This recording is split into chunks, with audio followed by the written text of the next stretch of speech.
There should be no education.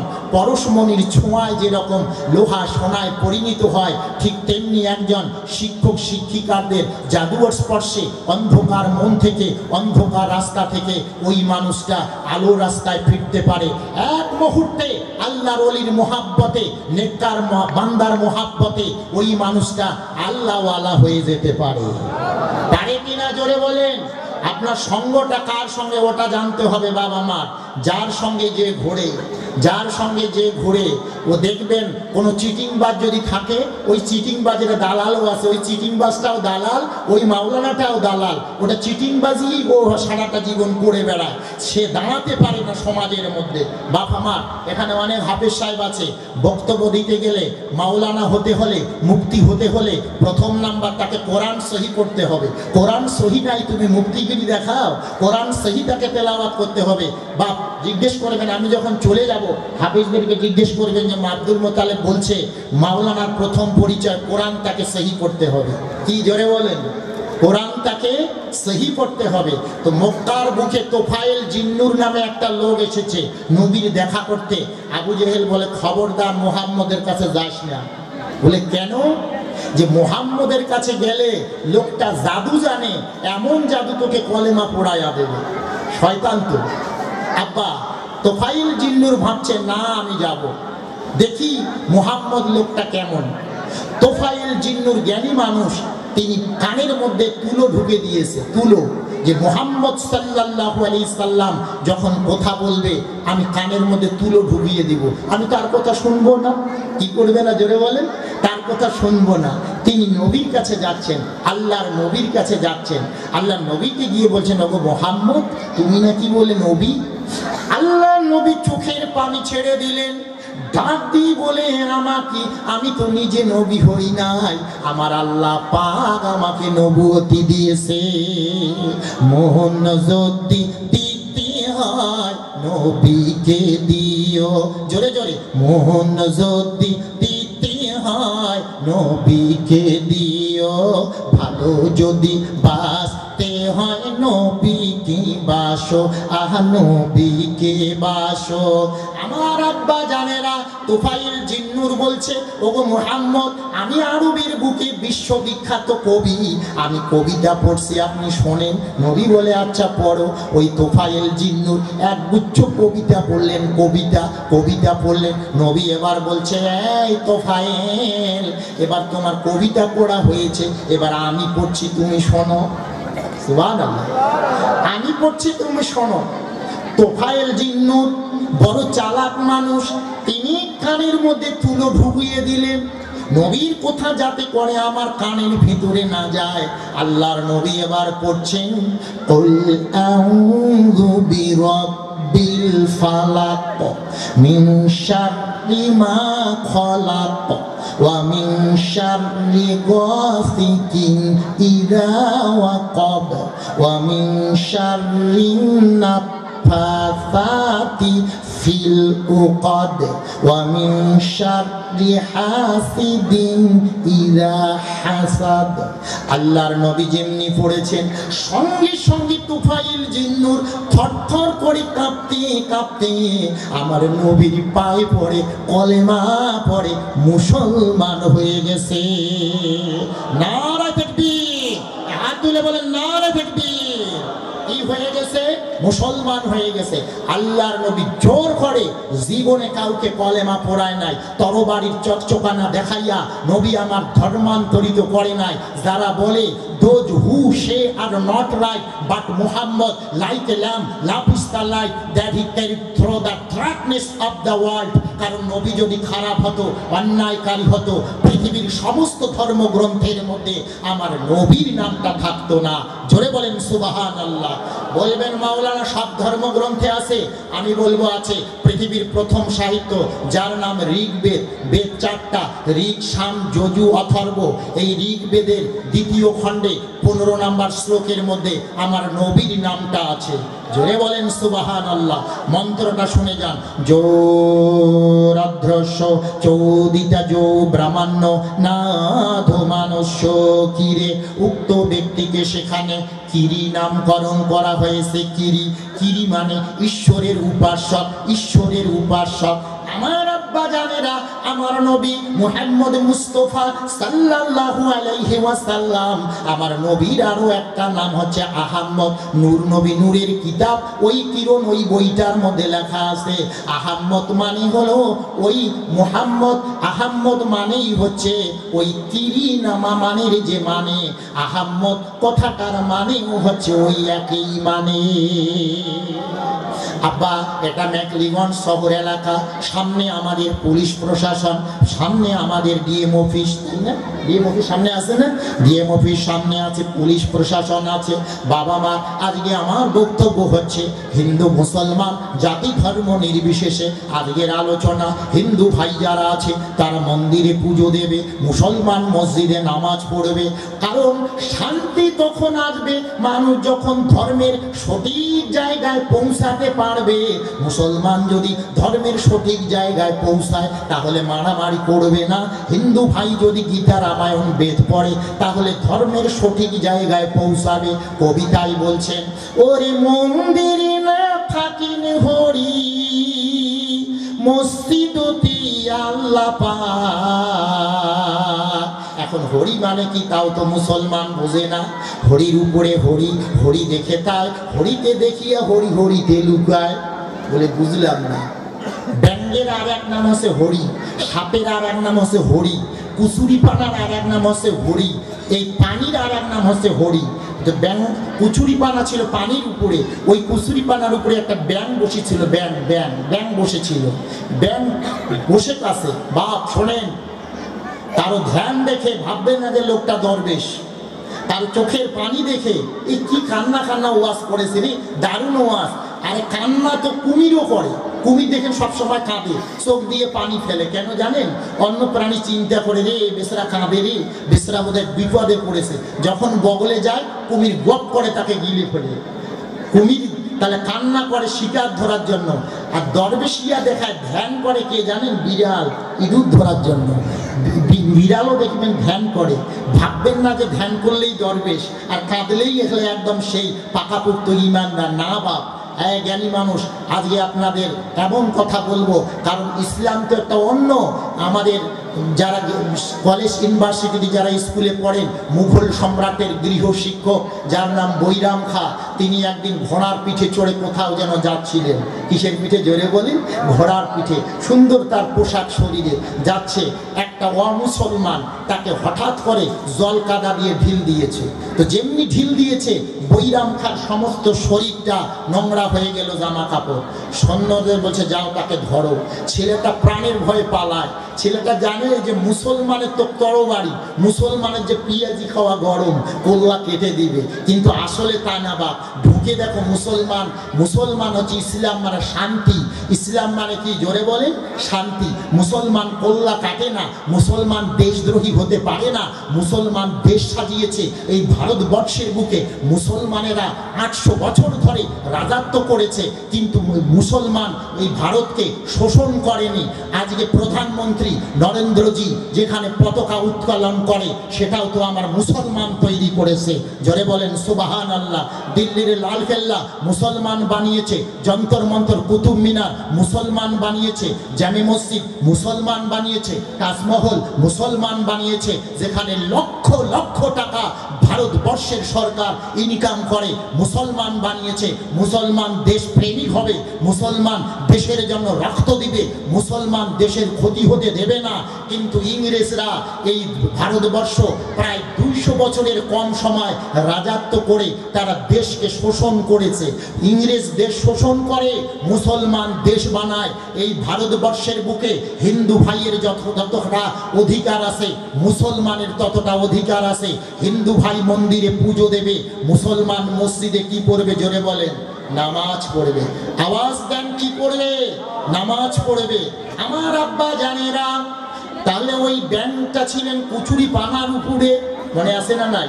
হরির উপরে হরি, হরি দেখে তাই, হরিকে দেখিয়া হরি, হরিতে লুকায়। ব্যাং দেখে সর্বনাশ, সাপ আসতেছে, সাপের কিন্তু এর নাম হরি। ব্যাং কি করে পালাবে কোথায়? ব্যাং কুচুরি পানার উপর থেকে লাফ দিয়েছে পানির ভিতরে। কবি তাই বলছেন, হরির উপরে হরি, হরি দেখে তাই, হরিকে দেখিয়া হরি, হরিতে লুকায়। যেটা বলেন সুবহানাল্লাহ, কি সুন্দর কথা কবি এখানে লিখেছেন। তাই কবি বলছেন, ওরে মন্দিরে না থাকেন হরি, মসজিদতি আল্লাহ পাক, মনে মনে মিলন করে মন মন্দিরতে তারে ডাক।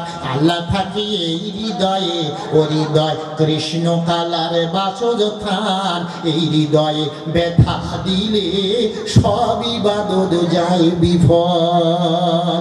জোরে বলেন সুবহানাল্লাহ। আল্লাহর কোরআনে আল্লাহ পাক জানায়া দেন, ও পৃথিবীর মানুষেরা, রসুল যেটা তোমাদের দিয়েছে, ওয়ামা আতাকুমুর রাসূল, রসুল যেটা তোমাদের দিয়েছে তোমরা সেটা গ্রহণ করো, যেটাতে বারণ করেছে সেটা থেকে তোমরা বিরত থাকো, রসুল যেটাতে নিষেধ করেছে সেটাতে তোমরা যাবে না, কারণ রসুলের পথটাই হলো পৃথিবীর বুকে শ্রেষ্ঠ পথ। আল্লাহর নবী মক্কা ছেড়ে মদিনায় যাচ্ছে, এখানে ছেড়েছি আমি, তাই না? মনে আছে কি না? জোরে বলেন। নবীকে অপমান করার কারণে আল্লাহ পাক মক্কার বুকে একটানা 7 বছর বৃষ্টি বন্ধ করে দিয়েছে। কয় বছর? 7 বছর। আমরা যাকে বলি খরা, অনাবৃষ্টি। বারটা ছিল শুক্রবার। মুসলমানের হতভাগা মুসলমান, শুক্রবারে মসজিদে অনেক মুসলমান যায় না, আছে না নাই? জোরে বলেন। এরা বেকার থেকে মসজিদে যায় না। মুসলমান যখন বাড়ি থেকে বেরিয়ে যাবে, প্রত্যেকটা পায়ে পায়ে আল্লাহ পাক একটা করে নেকি দেবে, রহমতের ফারিস্তারা রাস্তায় রহমতের পাখা বিছায়া দেয় ওই নামাজি ব্যক্তিদের জন্য। আরো জোরে বলেন সুবহানাল্লাহ। নিয়তে সবকিছু, বুখারী শরীফ খুলে দেখেন, নিয়তে মানুষের সবকিছু। বাপেরা আমার, নিয়ত যেমন করবেন তেমনই হবে। কোনো বাচ্চা, কোনো মানুষ, কোনো বয়স্ক মানুষ, কোনো বৃদ্ধ মানুষ, কোনো যুবক মানুষ, কোনো বাচ্চা মাদ্রাসা যখন পড়ে, ওই মাদ্রাসা যদি নিয়ত করে আমি কোরআন শরীফ পড়ব, খোদার কসম বলছি, বাচ্চাটা প্রথম দিনে পড়ে, যুবকটা প্রথম দিনে পড়ে, বৃদ্ধটা প্রথম দিনে পড়ে যদি মারা যায়, মরে যাওয়ার পরে যখন তখন কবরে দাফন করা হয়, কবরের ভিতরে ফারিস্তারা ওই বান্দাটাকে কোরআনের হাফিজ বানায়া দেয়। জোরে বলেন সুবহানাল্লাহ। আজকে আপনাদের নিয়তটা, আমি তো মনে করছি এই জলসা কবুলিয়াতের জলসা, এই জলসা কবুলিয়াতের জলসা। আব্বা আপনাদের বসার ঢং সুন্দর লাগছে আজকে আপনাদের, আপনাদের অসুবিধা হচ্ছে না তো? একটু হাত তুলেন তো। নারা তাকবীর, নারা রিসালাত, জলসা কমিটি। আব্বা জানেরা আমার, তাহলে নিয়ত যদি আপনার সহি থাকে, কোরআন আজকে শুনে যান, হাদিস আজকে শোনাবো আপনাদের কাছে। আল্লাহর নবী মক্কা ছেড়ে মদিনায় যাচ্ছে। আওয়াজ দেন, কোথায় যাচ্ছে? মদিনায়।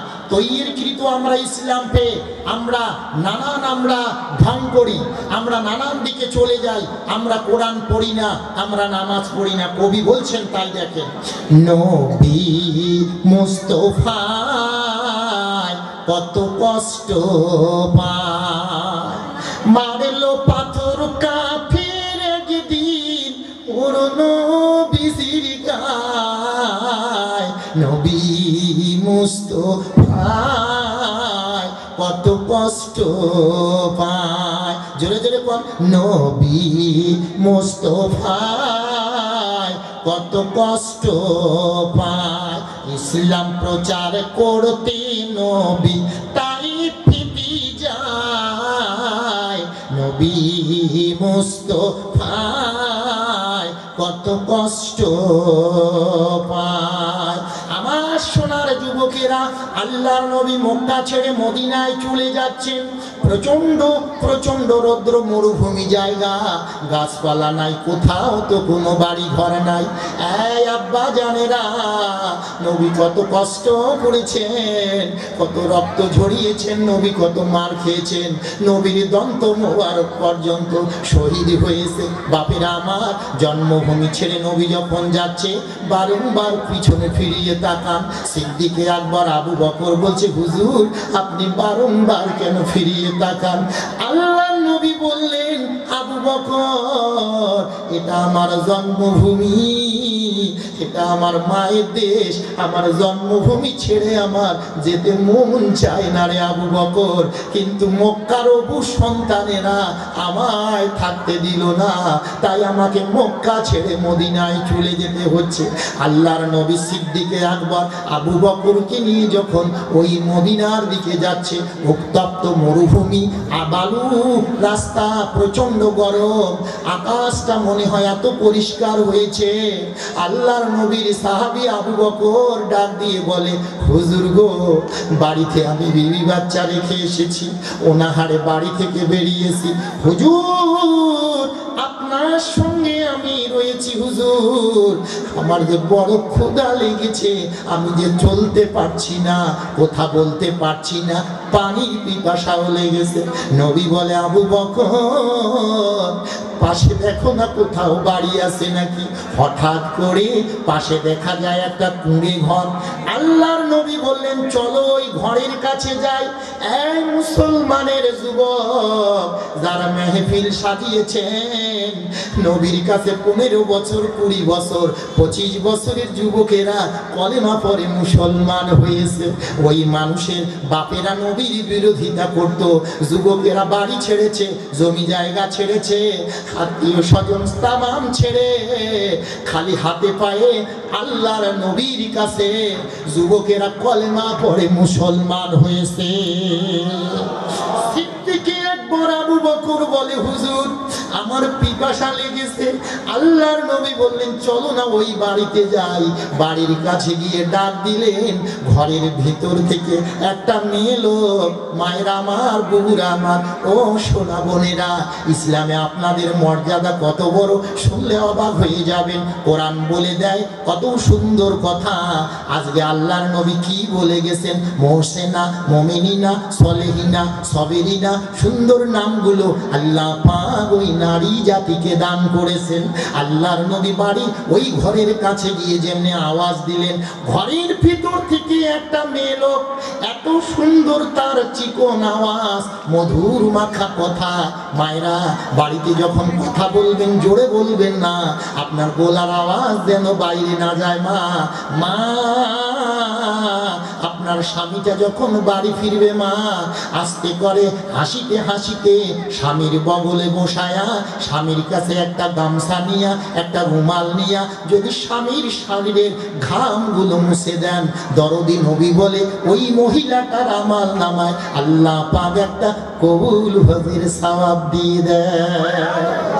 আমার আব্বা জানেরা, ওই ঘরের ভিতর থেকে ওই মহিলাটা, যার নাম উম্মে মাবাদ, কি নামটা জোরে বলেন? উম্মে মাবাদ। মিশকাতের হাদিস, গল্প নয়। উম্মে মাবাদ বলছে, রে তোমরা কারা? আমার বাড়িতে আমার স্বামী নেই, আমি যে একা।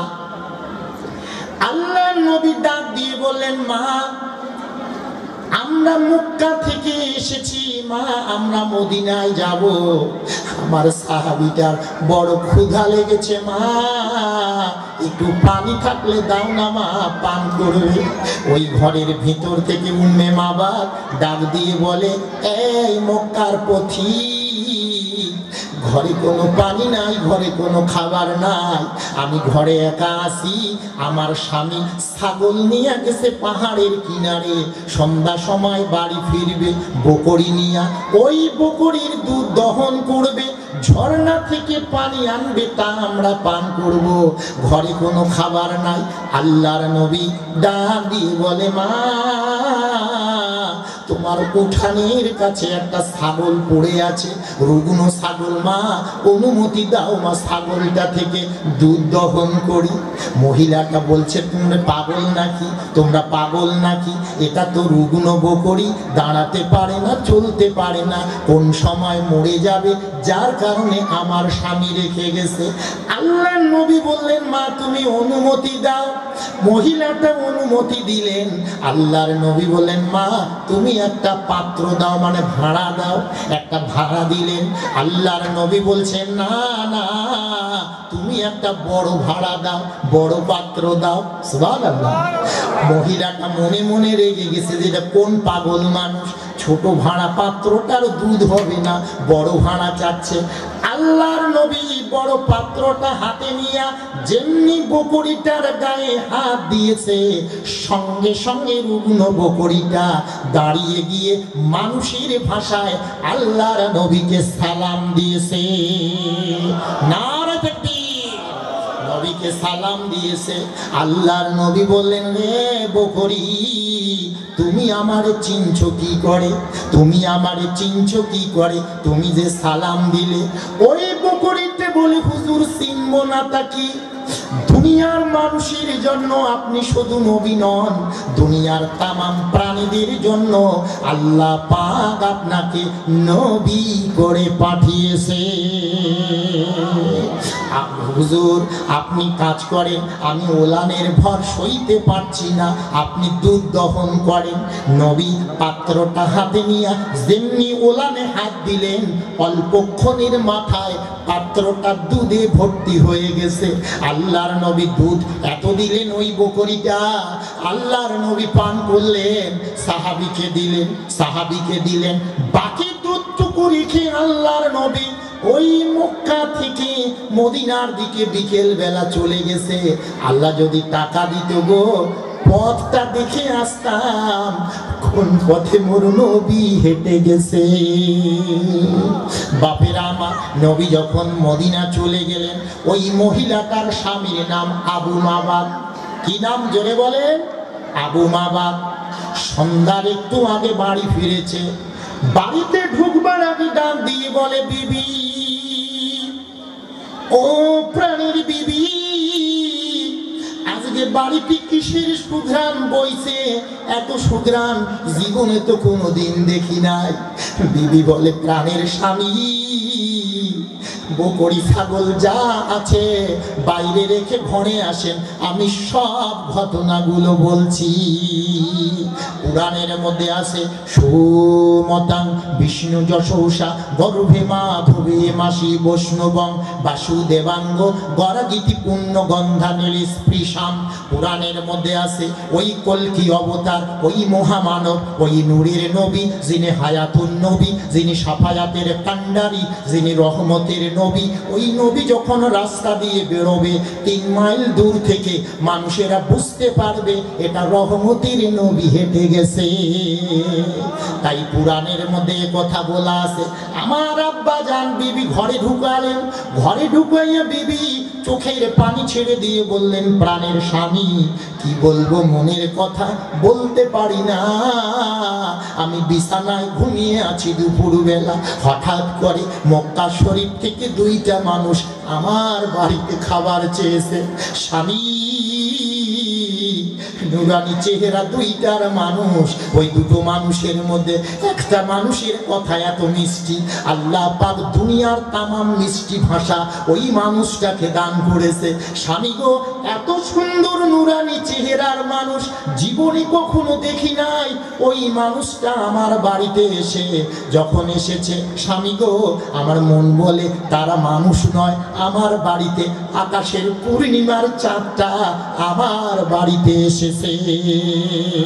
দরুদ আল্লাহুম্মা সাইয়্যিদিনা মাওলানা মুহাম্মদ ওয়া আলা আলি সাইয়্যিদিনা মাওলানা মুহাম্মদ। আপা জানেরা আমার, ওই মহিলাটা বলে, স্বামী গো, এমন মানুষ জগতে কোনোদিন দেখিনি। এই মাইকটা বোধহয় সেদিনকে ইসের মাইক না? সেদিনকে এই মাইকটা কোথায় করলাম প্রোগ্রাম? ধাপড়ায় নাকি না? মাইক, এই মাইকে যদি সারা রাত বলা যায় কোনো অসুবিধা নাই। কি মাইক আনছেন আপনারা? এরকম মাইক লাগে। এটা কি প্রথম এবার আনছেন না গেল বছরও আনছেন? গেল বছর আনছে, তাই না? সুন্দর মাইক। এরকম মাইক সিস্টেম হলে ভালো লাগে বক্তা। তাছাড়া মাইক ডিস্টার্ব হলে বক্তার বক্তব্য দিতেও একটু অসুবিধা হয়। মহিলাটা ডাক দিয়ে বলছে, স্বামী গো, তারপরে ওই মানুষটা খাবার চেয়েছে দিতে পারি নাই, পানি চেয়েছে দিতে পারি নাই। প্রাণের স্বামী গো, ওই মানুষটা আমার ঘরে যখন খাবার দিতে পারি নাই, আমার উঠানের মধ্যে ছাগলটার গায়ে যেমনি হাত দিয়েছে, রুগ্ন ছাগলটা দাঁড়িয়ে গিয়ে মানুষের ভাষায় রহমতের নবীকে সালাম দিয়েছে। আরো জোরে বলেন সুবহানাল্লাহ। স্বামী বলছে তারপর, বলছে বিবি তারপর বল। স্বামী বিবি বলছে, প্রাণের স্বামী গো, ওই মানুষটার দুধ এত দহন করেছে, এতগুলো দুধ জীবনে আমি দেখি নাই। ও প্রাণের স্বামী, একটা ছাগল থেকে এতগুলো দুধ হতে পারে? প্রাণের স্বামী, মানুষটা দুধ পান করে তার সঙ্গীকে দিয়ে বাকি দুধটুকু রেখে গেছে। স্বামী বলছে তারপর, বলছে ওই মানুষটা বিকেল বেলা এই রাস্তা দিয়ে চলে গেছে। আবু মাবাদ বলছে, বিবি এখন শুন, আমি হলাম তাওরাতের পণ্ডিত। তাওরাত কিতাবের মধ্যে দেখেছি ওই নূরের মানুষটাকে, রহমতের মানুষটাকে মক্কার বুকে থাকতে দেবে না, তাই তাকে নির্যাতন করা হবে। ওই মানুষটা মক্কা শরীফ থেকে মদিনায় হিজরত করবে। ওই মানুষটার জন্যই তো আমি বালুর চরে মাঝপথে বাসা তৈরি করেছি। ওই রহমতের নবী আমার বাড়িতে যাতে আসে। নারে তাকবীর। আব্বা নবী আমার চলে গেছেন। হতে পারে এই মাজলিসটা একটা ওসিলার মাজলিস, হতে পারে কিনা জোরে বলেন? ওসিলার মাজলিস। এই মাজলিস ওসিলা কেন মানবেন? আল্লাহ পাক কোরআনুল কারিমে জানায়া দেয়, ইয়া আইয়ুহাল্লাযীনা আমানু তাকুল্লাহা ওয়াবতাগু ইলাইহিল ওয়াসিলা। আল্লাহ পাক বলছে, ইমানদার বান্দারা, তোমরা আল্লাহকে ভয় করো এবং তোমরা ওয়াসিলা অন্বেষণ করো। আওয়াজ দেন, কি জোরে বলেন? ওসিলা। শোনেন আব্বা জানেরা আমার, অনেক মানুষ ওসিলা মানে না। আপনার বাড়িতে যদি আপনার মা বাপ থাকে, ওটাও একটা ওসিলা। মা বাপের কাছে দোয়া নেবেন, ওটা একটা ওসিলা। আব্বা জানেরা আমার, কোরআন পড়বেন, ওটা একটা ওসিলা। নামাজে দোয়া চাবেন, ওটা একটা ওসিলা। জিকির করবেন, ওটা একটা ওসিলা। ভালো কাজ করবেন, ওটা একটা ওসিলা। আজকে এই মেকলিগঞ্জের যুবকেরা এই জান্নাতি মেহফিল সাজিয়েছে, এটাও একটা ওসিলা। ইমাম শাফি রহমতুল্লাহ আলাইহি যখন কোনো বিপদে পড়তেন, আমাদের চারজন ইমাম, ইমাম শাফি, ইমাম মালিকি, ইমাম হাম্বলি, আমরা হানাফি। জোরে বলেন আমরা কি? আওয়াজ দেন। হানাফি চারজন ইমাম, চারটি মাযহাব, চারজন ইমাম। ইমাম শাফি রহমতুল্লাহ যখন কোনো বিপদে পড়তেন, তখন তিনি হযরত ইমাম আজমে আবু হানিফা রহমতুল্লাহ মাজারের পাশে দাঁড়াতেন এবং 2 রাকাত নামাজ পড়তেন, 2 হাত তুলে দোয়া করতেন, আল্লাহর কাছে প্রার্থনা করতেন। সঙ্গে সঙ্গে তার দোয়াটা আল্লাহর দরবারে কবুল হয়ে যেত। আব্বা, যেই বুখারী শরীফ আমরা বলি, ওই ইমাম বুখারী রহমতুল্লাহ আলাইহি জীবদ্দশার কথা একটা মনে পড়ে গেল। ইতিহাসের কথা বলছে, এটা হাদিস নয় বাবা মা, ইতিহাস শুনেন। আয় আব্বা জানেরা, ইমাম বুখারী রহমতুল্লাহ আলাইহি জীবদ্দশায় যখন তিনি রাশিয়ার সমরকন্দে ছিলেন, কোথায় জোরে বলেন? রাশিয়ার সমরকন্দে ছিলেন। রাশিয়ার সমরকন্দে যখন অবস্থান করছিলেন, তখন দুনিয়াদারি কিছু আলিম ইমাম বুখারী রহমতুল্লাহর পিছনে মিথ্যা অপবাদ দিয়ে ফাতুয়া দিলেন। দেখবেন সমাজের মধ্যে বক্তব্যের স্টেজে যে মানুষটা বক্তব্য দিতে পারে, যে মানুষটার কথা বোঝা যায়, সে মানুষটাকে ঢুকতে দেওয়া হয় না, মানুষ বাধা দেয়। আর আমাকেও বাধা দেয়। আমি এই গেল বছর মালবাজারে গেছি, কিছু আলিম চোর আছে, এরা কি করছে, সারাদিন মাইকটা ভালো বাজলো, আমি যখন উঠলাম তখন মাইকে সাউন্ড নাই। এই কত বড় দুশ্মন! দেখা গেছে আব্দুল মুতালেবকে আটকার ক্ষমতা কারো নাই, কারণ আব্দুল মুতালেব যা বলে হক কথা বলে, কোরআন থাকবে, হাদিস থাকবে। দুনিয়ার সব মানুষ যদি একত্রিত হয় তবুও আটকাতে পারবে না, কারণ আল্লাহ এবং নবী যদি খুশি থাকে, আটকাবার ক্ষমতা কারো নাই। জোরে বলেন সুবহানাল্লাহ। আল্লাহ নবী যদি খুশি থেকে আটকানো যাবে কি? জোরে বলেন। কেউ আপনাকে আটকাতে পারবে না। আটকানোর চেষ্টা করে যে আব্দুল মুত্তালিবকে কি করে বন্ধ করে দেওয়া যায়, নানান অসুহা দেয় বাবা মা, ঢুকতে যেন না পারে। তো ইমাম বুখারী রহমতুল্লাহর মিথ্যা তোষামত দিয়ে তাকে কি করলেন জানেন? দুনিয়াদারি আলিমেরা তাকে কাফের ফতোয়া দিলেন, যে কাফের হয়ে গেছে, ঈমান চলে গেছে। ইমাম বুখারী রহমতুল্লাহর কথা বলছি। এই বিচারটা বিচার করছেন, বিচার করতে করতে শেষ পর্যন্ত রায়টা কাজীর কাছে চলে গেছে। সাক্ষী প্রমাণ অনুযায়ী তো কেস চলে, দেখা যায় সাক্ষী তো সব মিথ্যা কথা কয়, মিথ্যা ভালো মন্দ বলে সাক্ষীতে যাতে কেসটা যাতে মজবুত করা যায়। আব্বা এমন কেস চাপালো, কাজীর আইন দিল যে দেখুন রাতের অন্ধকারে এই সূর্য উঠার আগে সমরকন্দ ছেড়ে তাকে চলে যেতে হবে, সূর্য উঠার আগে তাকে দেশ ছাড়তে হবে। আব্বা বয়োজ্যেষ্ঠ বৃদ্ধ মানুষ, হাঁটতে পারে না, চলতে পারে না, চোখের পানি ছেড়ে দিয়ে সমরকন্দ থেকে রাতের অন্ধকারে বেরিয়ে পড়লেন। চলতে চলতে কিতাব সাক্ষী দেয় 3 মাইল রাস্তা হেঁটে গেছে। কয় মাইল? 3 মাইল রাস্তা হেঁটে গেছে। পাহাড়ের পাদদেশে একটা চালার মতো হয়তো প্রাচীনকালে কেউ ছিল, ওইখানে তিনি একটু বিশ্রাম নিচ্ছেন। আল্লাহ পাক অর্ডার করলেন আজরাইল আলাইহিস সালামকে, যাও জান কবজ করো। তার জান কবজ হয়ে গেল। লাশ মোবারকটা পড়ে আছে। সে তখন তো মানুষ তেমন ছিল না, মানুষ তো কম ছিল, বাড়িঘর ছিল না। এখন কি হবে লাশ মোবারকটা? তিনি যে মহান ব্যক্তি, তিনি যে একজন আল্লাহওয়ালা ব্যক্তি, প্রমাণ দিচ্ছে বাবা মা। যখন তিনি তার জানটা কবজ হয়ে গেলেন, তার লাশ মুবারক থেকে আল্লাহ পাক এমন একটা সুঘ্রাণ বের করে দিলেন, চতুর্দিকে মানুষেরা ত্রাহি ত্রাহি করে এই সুঘ্রাণটা কোন জায়গা থেকে আসছে, কোন জায়গা থেকে খোঁজ করতে করতে গ্রামের মানুষেরা দেখলো ইমাম বুখারী রহমতুল্লাহর শরীর থেকে আল্লাহ পাক সুঘ্রাণ ছড়িয়ে দিয়েছে।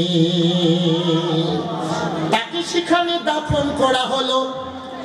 তার সঙ্গে বেয়াদবি করার কারণে ওই বখরা সমরকন্দ পাশাপাশি এলাকা, মরুভূমি জায়গা, পাহাড়ি এলাকা, আল্লাহ পাক আকাশের রহমতের বৃষ্টি বন্ধ করে দিলেন। মানুষেরা দোয়া করে, আল্লাহর কাছে দোয়া কবুল হয় না।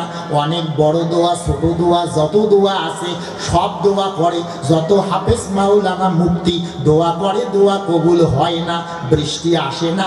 উল্টা নামাজ, সোজা নামাজ, যত নামাজ আছে সব নামাজ পড়ে দোয়া, আর আকাশের বৃষ্টি আসে না। সমরকন্দ পাহাড়ি এলাকা, মরুভূমি এলাকা, একই তো মরুভূমি এলাকা, খোঁড়া এলাকা। 7 বছর বৃষ্টি না হওয়ার কারণে গাছগুলো মরে গেল, ঘাসগুলো মরে গেল, উটগুলো ঘোড়াগুলো চিহি চিহি করে কাঁদে। মায়েরা, বাপেরা, ছোট ছোট বাচ্চারা পানির জন্য শুধু কাতরাতে থাকে, পানি নেই, সব শুকে গেছে। এমন সময় কাজীর দরবারে একটা এলোমেলো চুলওয়ালা একটা দরবেশ ব্যক্তি একদিন যে গিয়ে বলছে, হুজুর আমি একটা স্বপ্নের ব্যাখ্যা আপনাকে বলতে চাই, শোনাতে চাই, যদি আপনি অনুমতি দেন। কাজী অনুমতি দিলেন। বলছেন, হুজুর এই 7 বছর ধরে অনাবৃষ্টি হওয়ার কারণ একটাই, ইমাম বুখারীর প্রতি আপনারা অন্যায় অবিচার করেছেন, আল্লাহ পাক তাই রহমতের বৃষ্টি বন্ধ করে দিয়েছেন। হুজুর আপনারা গিয়ে ওই ইমাম বুখারী রহমতুল্লাহর মাজারে গিয়ে ক্ষমা চান, আল্লাহর কাছে প্রার্থনা করেন, আল্লাহ পাক হয়তো দোয়া কবুল করবে। গোটা বখরা এবং সমরকন্দ যতগুলো আলিম উলামা, হাফিজ, কারি, মাওলানা, মুফতি সবাই একত্রিত হয়ে ইমাম বুখারী রহমতুল্লাহ ওই মাজারের পাশে গিয়ে ক্ষমা চেয়ে আল্লাহর কাছে যেমনি দোয়া করেছে, ক্ষমা প্রার্থনা করে 2 হাত তুলেছে, সঙ্গে সঙ্গে আল্লাহ পাক আকাশের রহমতের বৃষ্টি শুরু করে দিয়েছে। আব্বা কিয়ামতের মাঠে কঠিন হাসরের ময়দানে যেদিন মানুষ ত্রাহি ত্রাহি করবে, সোয়া হাত মাথার উপরে সূর্যটা নেমে আসবে, কেউ আপনাকে সাহায্য করবে না। আব্বা হতে পারে এই মাজলিসের ওসিলা করে কিয়ামতের পাঠে নাজাতের ওসিলা হয়ে যেতে পারে। হতে পারে কিনা জোরে বলেন? বলতে পারবেন আল্লাহ তিস্তা পরিস্থিতিতে বসে বসে বিবি ছেড়েছি, বাচ্চা ছেড়েছি, বাড়িঘর ব্যবসা বাণিজ্য সব ছেড়ে কঠিন শীতে বসে বসে কোরআন হাদিসের কথাগুলো আলিমুল আমাদের জবানে আমি শুনেছি। এই মাজলিসটা জান্নাতি মাজলিস। যতক্ষণ পর্যন্ত মানুষেরা এখানে বসে থাকবে ততক্ষণ পর্যন্ত শীতকালে গাছের পাতা যেমন ঝরে যায়, মানুষের জীবনের গণাগুলো তেমন ঝরে যাবে। আমার আব্বা জানেরা, এই মাজলিসটার এত বড় গুরুত্বপূর্ণ মাজলিস, সেই রহমতের নবী, দয়ার নবী পাক জাবানে মুসলিম শরীফের হাদিসের একটা কথা আমার মনে পড়ে গেল। গল্প নয় বাবা মা, যদি বলেন কত পৃষ্ঠা, মুসলিম শরীফের প্রথম না দ্বিতীয়, ইনশাআল্লাহ আমি বলে দিতে পারবো, কোনো সন্দেহ নাই। পবিত্র মুসলিম শরীফের, বুখারী শরীফের পরে যার স্থান, কোরআন পড়লেই হবে না। কোরআনের আয়াত কয় প্রকার? মুহকামাত, মুতাশাবিহাত, মানসুখাত। আব্বা এই কোরআনের আয়াতগুলো জানতে হবে। মানসুখাত আয়াত কি এটা তো আমরা জানি না। কোরআন শরীফের কতগুলো আয়াতের হুকুমটা মানসুখ হয়ে গেছে, এবারও জানলে হবে না। এবারাতুন নাস, ইক্তেদাতুন নাস, দালালাতুন নাস, ইশারাতুন নাস, কতগুলো আয়াতে ইশারা দিয়েছে, ডাইরেক্ট বলে নাই। ইশারা থেকেই ওই ইমামরা সেখানে মাসলা বের করেছে। আল্লাহ নবীকে একদিন একটা বুড়িমা দাওয়াত দিয়েছে। সুবহানাল্লাহ। কি দিয়েছে? দাওয়াত দিয়েছে। বুড়িমা বাড়িতে গিয়ে ছোট ছোট গুই শাক ভাজা করছে, মশমশা করে তেল মশলা দিয়ে গুই শাক ভাজা করছে, নবীর কাছে এনে দিয়েছে। সাহাবারা বসেছে খাওয়ার জন্য। দেখবেন কতগুলো আঘাড়িয়া লোক আছে, সমাজের ইমাম না খাইতে খাওয়া শুরু করে। আসে না নাই? জোরে কর। এলে আমরা কই আঘাড়িয়া। বা আজকে কোন দিকে আলোচনা করি? কাউয়া কাশান ক্যালিং কারা সবারে পারুন না।